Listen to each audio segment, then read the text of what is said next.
ఏం పేరమ్మా? నా పేరు ఉమామహేశ్వరి. ఇక్కడ నుంచి ఇక్కడ ఏరియా ఎంబీటీ నగర్. ఎంబీటీ నగరా? సర్వే చేసిరా మీ సైడ్? చేసిండ్రు. ఏమని అడుగుతున్నారు? ఎట్లా సాగింది సర్వే? మీది ఎంత ఉంది జాగా, మీరు ఏం చేస్తున్నారు, మీ ఆదాయం ఏంది, మీ ఓన్ హౌజా కాదా, ఇవన్నీ ఇంకా ఉన్నాయి. మస్తుగా అడుగుతూనే ఉన్నారు వాళ్ళు. మస్తు అడుగుతున్నారు. అడుగుతుండ్రు. మీరేం సమాధానం చెప్తున్నారు? ఇక మాకేమున్నది, మాకుంది సొంత మిల్లు, మేము కష్టం చేసుకుంటాం, తింటాం, మాకు అంతే, మాకు ఇంకేం లేదు. సొంత ఇంట్లో ఉన్న టీన్లకు 5 లక్షలు ఇస్తామన్నారు, మరి ఇస్తారా లేదా అని అడిగిన. పథకాల గురించి అడిగినావు, ఏమంటారు మరి? ఏం చెప్తలేరు, ఏమో మీరు పెట్టుకుంటూ వస్తారు లేకపోతే లేదు అని అంటున్నారు. సమాధానం కరెక్ట్ చెప్తలేదు, ఏం చెప్పలేదు. ఇది ఒకటైతే అన్నారు కాబట్టి దానికి అడిగిన రిజల్ట్. ఎందుకంటే ఇల్లు కట్టుకుందాం అట్లా ఏమంటారు మరి అధికారులు? ఏం చెప్తలేరు వాళ్ళు. ఏం చెప్తారు? చేసుకుంటే వస్తాయేమో లేకపోతే లేదు అని అన్నారు. గవర్నమెంట్ ఇప్పటివరకు అప్లికేషన్లు ఇస్తలేదు కదా మరి. ఏమో అంటుండే కానీ ఏమి ఇస్తలేరు అని అన్నా నేను కూడా. ఏమి ఇస్తలేరు? ఇక్కడ సిటీలో అయితే ఏం లేదు, ఎక్కడెక్కడ ఏముందో ఏం లేదో తెలియదు మాకైతే ఏం లేదు ఇక్కడ. మీ సైడ్ అయితే ఏం లేదు. ఇంకేం అడుగుతుర్రమ్మా వాళ్ళు? ఇంకేం అడుగుతుండ్రమ్మా, మీకు బండ్లు ఉన్నాయా, కలర్ పోయేది స్మార్ట్ ఫోన్ ఉన్నదా, అట్లున్నాయా, మీకు ఏమైనా పొదుపులు అందుతున్నాయా, మీకు ఏమైనా గవర్నమెంట్ అందుతుంటే మాకు ఏం అందింది లేదు. ఒకటి ఏంటంటే కరెంటు బిల్లు మాఫ్ చేసిండ్రు, 2 నెలలకు ఒకటి మాఫ్ చేసిండ్రు. ఇవన్నీ ఎందుకంటే అడిగిరా మీరు? బండ్లు ఇవన్నీ ఎందుకు అడుగుతారు, దేనికోసం? ఇంకేం అడుగుతాం, ఇక వాళ్ళు ఉన్నది లేని అన్ని తెలుసుకోవడానికి అడుగుతున్నారని తెలిసిపోయింది. ఇంకేముంటుంది, తెలుసుకొని ఏం చేస్తారట? ఉన్నదా లేదా తెలుసుకుంటారు. ఉన్నోళ్ళకు ఇక ఉన్నది కదా అన్నట్లు చూస్తారు, లేని వాళ్ళకి ఏమైనా వాళ్ళు సర్వే చేస్తారు, ఏమైనా అప్లై చేస్తారు, ఏం చేస్తారో మనకు తెలియదు.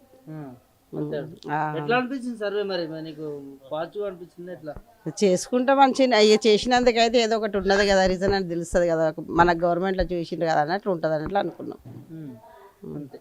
ఎట్లుందమ్మా కాంగ్రెస్ గవర్నమెంట్ పథకాలు అవి? నాకు పొదుపు తీసుకుంటుంటా, అట్లేం లేదు. నేను పొదుపు మట్టుకు వస్తుంది మాకు.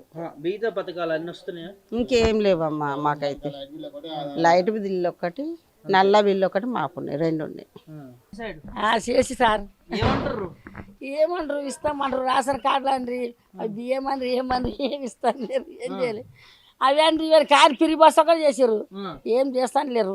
ఇప్పుడు సర్వే కానీ వచ్చారు, మరి ఏమైతే లేవు, ఏమైతావో ఏమో చూడాలి. ఏమడుగుతారు సర్వేకి వచ్చి? ఏమడుగుతారు, మీకు అవి అయితే ఇవి అయితే ఉంటారు, మరి 50 అయితే తెలియదు. ఇప్పుడు వచ్చిండ్రి ఆధార్ కార్డు ఇవ్వమన్నారు, అందరూ ఆధార్ కార్డు ఇచ్చినాం, మా ఇంట్లో అందరం ఇచ్చినాం. ఇక అవి అయితే ఇవి అయితే రాసుకోపోయారు, మరి ఏమైతుందో తెలియదు. ఏమేమి అడిగారు నేను క్వశ్చన్? ఆధార్ కార్డు అడిగారు ఫస్ట్, ఆధార్ కార్డు అనేది ఇచ్చినాము. ఇక ఏమడిగా రేషన్ కార్డు అడిగారు, అది కూడా ఇస్తే ఇరు లేకుండా ఇచ్చినాము రేషన్ కార్డు కూడా. ఇంకా అవి అయితే ఇవి అయితే మరి 50 అయితే తెలియదు, అన్ని రాసుకొని పోయారు. ఇంకేమో తెలియదు, అన్ని రాసుకొని. ఏమనిపించింది వచ్చింది, ఏమి ఇస్తలేరు సార్, మీరు ఏమి ఇస్తారు, అన్ని రాసుకోపోయారు కానీ రేపు వస్తే తెలుస్తుంది. ఇప్పుడైతే వచ్చింది అన్ని రాసుకోపోయారు, ఒట్టిదే రాసుకోపోతారు. మళ్ళీ ఏముంది చెప్పు, ఏమి ఇస్తారు? ఏమి ఇస్తలేదు. ఏమి ఇస్తాడు రేవంత్ రెడ్డి? ఫ్రీ బస్సు చేసిండ్రు, దాని తప్ప కొట్లాడేది ఒకటే. ఏముంది, 25 పింఛన్లు రావు, గ్యాస్ 500 అయినా అదే రేట్ ఉంది. 500 ఏం చేసింది మొన్న మాత్రం 200 కరెంటు బిల్ అందరు. మళ్ళీ బస్సు ఫ్రీ బస్సు అందరూ, అదొక్కటే ఫ్రీ బస్సు, ఇంకేం లేదు. ఏం లేదు, అదొక్కటి తప్ప ఏం లేదు. పింఛన్లు అన్నారు, మళ్ళీ ఏమో కళ్యాణ పథకం అన్నారు, మళ్ళీ ఇంకా ఏమేమో చాలా అన్నారు కానీ ఏం లేదు. ఫ్రీ బస్సు తప్ప ఏం చేసినాడు ఆయన, అందరు తిక్కమైంది. అడుగుతారు మళ్ళీ, అయితేవన్నీ రాసుకొని పోయారు, దానికి వచ్చారు. అవన్నీ చేసుకోకపోతేనే వస్తామంట, రాసుకోపోయారు. అట్లా చెప్తారు, తెలియదు ఇక అంతే. అయితే ఇవన్నీ అన్నారు, రాసుకొని పోయినారు అయితే. అంటే అయితావని అంటారు, అంత తప్ప ఏం లేవు, రాసుకోపోయారు. ఏం పేరండి? నా పేరు Lakshmi, NBT Nagar, Banjara Hills NBT Nagar, Lakshmi tailor shop. Survey చేసిండ్రు ఇక్కడ, కానీ రెస్పాన్స్ అంటే నా ఉద్దేశం అంటే అందరి గురించి అయితే నాకు తెలీదు. నేనంటే ఏమంటాను, ఇక్కడ అంతా రెంట్ హౌస్ వాళ్ళు ఉన్నారు, రెంట్ హౌస్ వాళ్ళని ఓనర్స్ని అందరినీ ఎంక్వైరీ చేస్తున్నారు కదా, అందరినీ నోట్ చేసుకుంటున్నారు. ఓకే, కానీ రెంట్ హౌస్ వాళ్ళు ఇప్పుడు కులగణన అంటే బీసీలు ఎంతమంది ఉన్నారు, ఇవి మొత్తం ఎంత క్యాస్ట్ వైజ్గా నోట్ చేస్తున్నారు కదా. ఇప్పుడు ఊర్లో ఉన్న వాళ్ళని కూడా నోట్ చేస్తారు. ఊర్లో వాళ్ళు కంపల్సరీ వాళ్ళ ఇక్కడ అందరు ఇక్కడ ఉన్నా కూడా ఊర్లో వాళ్ళు ఏం చేస్తారు, వాళ్ళ మమ్మీ డాడీలు ఎవరో ఒకరు ఉంటారు, వాళ్ళు నోట్ చేపిస్తారు కంపల్సరీ. అక్కడే సర్వే అవుతుంది. మళ్ళీ ఇక్కడే ఎంతమంది ఉన్నారు, రెంట్ హౌస్ వాళ్ళు ఈ బిల్డింగ్లో ఒక 5 మంది ఉన్నారు, 10 మంది ఉన్నారు, 8 మంది ఉన్నారు, అట్లా మొత్తం అందరినీ సర్వేలో కౌంట్ అవుతుంది. ఇప్పుడు దీంట్లో ఎంతమందిని ఇక్కడున్న వాళ్ళు అక్కడున్న వాళ్ళని ఎలా తీస్తారు? తీయలేరు. ఇంతకుముందు కేసీఆర్ ఒకసారి చేశారు కదా, అందరు ఎక్కడున్న వాళ్ళని అక్కడే ఎంక్వైరీ అవుతుందని. అది 100% కాకుండా 90% అది ఓకే అయిందని అనిపిస్తుంది. కేసీఆర్ సర్వే అప్పుడు ప్రతి ఒక్కరు ఊర్లో వాళ్ళు ఊర్లోనే ఉన్నారు, ఇక్కడ వాళ్ళు ఇక్కడనే ఉన్నారు. రెంట్ హౌస్ వాళ్ళని ఎక్కడ సర్వే చేసింది లేదు. అక్కడ ఊర్లో వాళ్ళు ఊర్లో, ఇక్కడ ఉన్న వాళ్ళు ఓన్ హౌస్ అయితే ఓన్గా ఉన్నారు, ఇక్కడ లేదు రెంట్ ఉన్నాళ్ళు అంటే ఊర్లోకి వెళ్ళిపోయినారు అందరూ. 1 డే ముందుగా తెలుసు కాబట్టి ఊర్లోకి వెళ్ళిపోయినారు, అక్కడ సర్వే చేసినారు. అది రేవంత్ రెడ్డి సర్వే ఏమనిపిస్తుంది అంటే, అసలు ఇలా అందరినీ పంపించి ఓ లిస్ట్ వైజ్గా ఒక 10, 20, 50, 150 దాకా నోట్ చేసుకొని వాళ్ళందరినీ టైం వేస్ట్ అంటాను. Time waste సర్వేనే.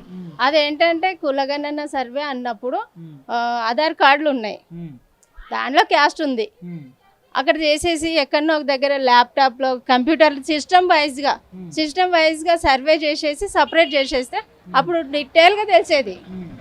అంతే. ఆస్తులు ఎంత ఉన్నది, అప్పులైతే కట్టారు, ఆస్తులు అయితే ఎవరు సరిగ్గా చెప్పరు. అంతే కదా, ఆస్తులు ఎవరు చెప్తారు? చూసి ఇంత బిల్డింగ్ ఉంది అంటారు, దాని వెనక అప్పులు ఎంత ఉన్నది అనేది మాత్రమే చెప్తారు. దీంట్లో వస్తున్న అంత వాళ్ళ దగ్గర ఉన్న అమౌంట్, వాళ్ళ శాలరీస్, వాళ్ళు అవన్నీ చెప్పారు కదా. అంటే ఇవన్నీ ఏం అవసరం సర్వేకు ఏమవసరం అనేది నేను కూడా, వాళ్ళు సర్వే సరిగ్గా చెప్పరు, వీళ్ళు సరిగ్గా చేయరు, అదొకటైతే నాకు అర్థమైంది. ఇది చేసి మేము ఎంత అంటే వాళ్ళు పని చేస్తున్నారు, వాళ్ళ పని కోసమే వాళ్ళు వచ్చినారు, వాళ్ళు మా డ్యూటీ మేము ఇది చేస్తున్నాము అని వాళ్ళు సర్వే చేపిస్తున్నారు. ఇది నేను చేస్తున్నా, ఇది ఒక పని అంతే. ఏం చేస్తున్నారు వీళ్ళు? లిస్ట్ వైజ్గా ఈ ఇంట్లో ఎంతమంది ఉన్నారు అది రాస్తున్నారు అంతే. ఈ ఇంట్లో ఎంతమంది ఉన్నారు, ఆ ఇంట్లో ఎంతమంది ఉన్నారు అని రాస్తున్నారు. ఇంతమంది ఏమేమి ఆస్తులు ఉన్నాయి అంటే, ఇప్పుడు ఏం చేస్తారంటే, ఇంత తెలంగాణ డెవలప్ అయిపోయింది, నేను వచ్చాక చేశాను అనడానికి కాదు, ఎవరు కష్టపడి వాళ్ళు సంపాదించుకున్నారు, ఆస్తులు మాత్రం ఎవరు సరిగ్గా చెప్పరు. ఎవరు చెప్తారండి? నేను ఇంత పని చేస్తున్నా, నేను మనం చెప్తానా? చెప్పను. ఎంత వస్తుందంటే రోజు 50, 100, 200, 500 వరకు చెప్తాను అంతే. ప్రభుత్వంకి ఏం అవసరం వస్తుందో, ఏమి దీంట్లో ఏం చేయాలనుకుంటున్నారో ఆ లోతు మాత్రం మనకు తెలియదు. అంత అర్థం చేసి లోపల చెప్పే అంత మనకు టాలెంట్ కాదు. అది ఈ సర్వే ఏం చేస్తారో ఇంకా మళ్ళీ ముందు తెలుస్తుంది, ఈ సర్వే ఏం సక్సెస్ అయింది అనేది. కానీ ఇది మాత్రం సర్వే మాత్రం 100% ఫెయిల్. ఎక్కడ ఎవరు చెప్పేదానికైతే, ఇప్పుడు మనం ఊహించుకోవడానికైనా విలేజెస్ అయితే ఇది ఆలోచించాల్సిందే కదా. మొత్తం అందరినీ ఒక రోజు సర్వే చేస్తాము, 2 రోజులు సర్వే చేస్తాము, ఎక్కడ ఉండే వాళ్ళు అక్కడ ఉండాలి అంటే ఓకే ఉంటారు. ఇప్పుడు నేను ఇక్కడ ఉన్నాను, ఈడ మా ఫ్యామిలీ మేము ఆడ కిరాయికి ఉంటాను అని ఈడ రాపిస్తాను, ఇంట్లో ఎవరు తాళం వేసింది అని. అక్కడ ఓనర్స్ వచ్చిన తర్వాత ఓనర్స్ రాపిస్తారు. అప్పుడు ఇది ఎక్కడైంది? ఇప్పుడు నాకు ఊర్లో మా అత్తమ్మ ఉంది, ఆమె రాపిస్తుంది, అది ఎక్కడైంది? ఇప్పుడు 3 వైజ్గా అయిందా? ఈ 3 వైజ్గా అయిందనేసి ఎవరు చెప్తారు కదా? అవును. మీకోసం బీసీల కోసమే కదండి ఈ సర్వే పెట్టింది. మరి బీసీల కోసం ఇన్ఫర్మేషన్ ఇవ్వకపోతే ఎట్లా? మేము బీసీల కోసం సర్వే కరెక్టే, బీసీలు అని ఇట్లా చెప్తున్నప్పుడు ఎస్సీలు అంటే వాళ్ళకి ఎంత కోపం వస్తుంది కదా. అసలు క్యాస్టే తప్పు, క్యాస్ట్ పెట్టడమే తప్పు, ఇంకా వీళ్ళది వాళ్ళది ఓసీలది అనేది ఎక్కడ ఉంది? ఇప్పుడు బీసీ ఓసీ వాళ్ళు చదువుకున్న వాళ్ళు ఎంత చదువుకున్నా కూడా ఎస్సీ ఎస్టీ వాళ్ళు కొంచెం మార్క్స్తోనే వాళ్ళ ర్యాంక్ వచ్చేస్తుంది. వీళ్ళకి 90% మెయిన్స్లో రాస్తే వీళ్ళకి 95% రావాలి, వాళ్ళకి 35% రావాలి. మరి వాడు 35 ఉన్నవాడికి నాలెడ్జ్ కొంచెమే ఉందని మనకు తెలుసు, కానీ ఆ పెద్ద హోదాలో ఉంటున్నాడు కదా, అది ఎక్కడ న్యాయంగా ఉంది? ఏం చెప్తున్నారు ముఖ్యమంత్రి? సర్వే చేయమంటారా? మరి దీంట్లో ఏమన్నా చేంజ్ చేయమంటారా? సర్వే కంపల్సరీ చేంజ్ అవ్వాలి. సర్వే చేంజ్ అవ్వాలి అంటే ఎక్కడ ఉన్న వాళ్ళు అక్కడికి వెళ్తే అది సర్వే అవుతుంది. అది పాస్ అవుతుంది. లేకపోతే ఇదైతే fail అవుతుందా? ఇది ఇంతే అవుతుంది మరి. నాకు తెలిసిన వరకైతే ఇది కరెక్ట్.